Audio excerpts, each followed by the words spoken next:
5 സംസ്ഥാനങ്ങളിലേക്കുള്ള നിയമസഭാ തെരഞ്ഞെടുപ്പിന് ഇനി 5 മാസം മാത്രം ശേഷിക്കെ വോട്ടർമാരിൽ പെട്ടെന്ന് മയങ്ങി വീഴാൻ സാധ്യതയുള്ളവരെ എങ്ങനെയും കയ്യിലെടുക്കാനുള്ള ശ്രമത്തിലാണ് കേന്ദ്രം ഭരിക്കുന്ന ബി.ജെ.പി.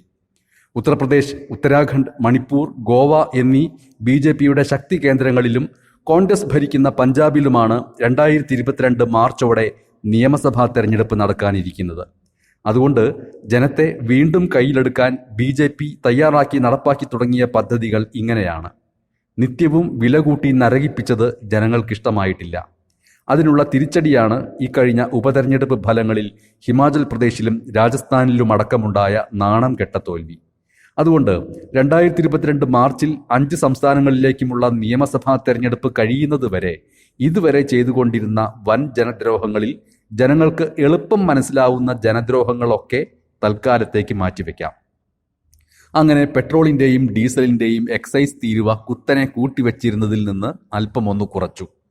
ഉത്തർപ്രദേശ് അടക്കമുള്ള ഉത്തരേന്ത്യൻ സംസ്ഥാനങ്ങളിലെ സാധാരണക്കാർ ഇതൊരു മഹാസൗജന്യമായി കണ്ട് സന്തോഷിച്ച് വീണ്ടും വോട്ട് തന്ന് ജയിപ്പിച്ചുകൊള്ളും എന്നാണ് ബി.ജെ.പി. പ്രചാരണ തന്ത്രജ്ഞരുടെ വിശ്വാസം. എന്നു മാത്രമല്ല, കേന്ദ്രം തീരുവ കുറച്ചതിന് പിറകെ യോഗി ആദിത്യനാഥിന്റെ ഉത്തർപ്രദേശ് സർക്കാർ പെട്രോൾ ഡീസൽ മൂല്യവർദ്ധിത നികുതിയും വെട്ടിക്കുറച്ചു. ഇതോടെ ആനന്ദലബ്ധിക്കിനി എന്തു വേണം എന്ന മട്ടിൽ ഉത്തർപ്രദേശുകാർ തുള്ളിച്ചാടിക്കൊള്ളും എന്നാണ് വിശ്വാസം. വിശ്വാസം എന്ന് കളിയാക്കി പറയുന്നതല്ല, ഈ വിശ്വാസം ബി.ജെ.പിയെ പലപ്പോഴും രക്ഷിച്ച ചരിത്രമാണ് ഉത്തർപ്രദേശ് അടക്കമുള്ള പല ഉത്തരേന്ത്യൻ സംസ്ഥാനങ്ങൾക്കുമുള്ളത്. മൂല്യവർദ്ധിത നികുതി കുറച്ചതിലൂടെ ഉത്തർപ്രദേശ് അടക്കമുള്ള ബി.ജെ.പി. സംസ്ഥാനങ്ങൾക്ക് ഉണ്ടാകാൻ പോകുന്ന വരുമാന നഷ്ടത്തെ കേന്ദ്ര സർക്കാർ മറ്റു വഴികളിലൂടെ നികത്തിക്കൊള്ളുകയും ചെയ്യും. എന്ന് മാത്രമല്ല, കോവിഡ് സമയത്ത് പ്രഖ്യാപിച്ച സൗജന്യ റേഷൻ പദ്ധതി ഉത്തർപ്രദേശിൽ ഹോളി വരെ നീട്ടുകയും ചെയ്തു. ഹോളി വരെ എന്ന് പറഞ്ഞാൽ നിയമസഭാ തിരഞ്ഞെടുപ്പ് നടക്കാനിരിക്കുന്ന 2022 മാർച്ച് വരെ.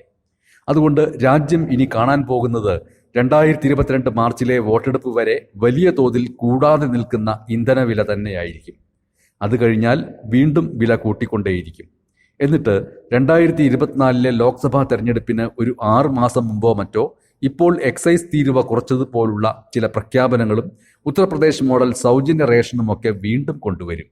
ഇന്ത്യക്കാർ ഇതിലൊക്കെ വീഴും എന്നതാണ് ഇതുവരെയും ഇന്ത്യക്കാർ വോട്ട് ചെയ്ത് കാണിച്ചു കൊടുത്ത ചരിത്രം എന്നതാണ് ഈ ഇരയിട്ട് വോട്ട് പിടിക്കളികളിലേക്ക് പോകാൻ ബി.ജെ.പിയെ പ്രേരിപ്പിക്കുന്നത്. തെരഞ്ഞെടുപ്പ് അടുക്കുമ്പോൾ മാത്രം ബി.ജെ.പി. ഇട്ടുതരുന്ന ഇളവുകൾ എന്ന് തോന്നിപ്പിക്കുന്ന ഇരകളുടെ ചൂണ്ടയിൽ വീണ്ടും കുരുങ്ങണമോ എന്ന് ഒരു ശരാശരി ഇന്ത്യക്കാരൻ അഥവാ ഇന്ത്യക്കാരി വിവേചന ബുദ്ധിയോടെ ചിന്തിക്കുന്ന കാലം ആയിട്ടുണ്ടോ? അങ്ങനെയൊരു ചിന്താശേഷി വോട്ടർമാരിൽ വളർത്താൻ പാകത്തിന് ജനാധിപത്യ സ്വഭാവവും ജനസ്നേഹവും നേതൃപാടവവുമുള്ള പാർട്ടികളായി വളരാൻ കോൺഗ്രസ് അടക്കമുള്ളവയ്ക്ക് ഇക്കാലം കൊണ്ട് കഴിഞ്ഞിട്ടുണ്ടോ? ഇത്തരം ചിന്തകൾ കൂടിയാണ് ഈ നിമിഷങ്ങളിൽ സജീവമാകേണ്ടത്. Editorial desk, the Woakes.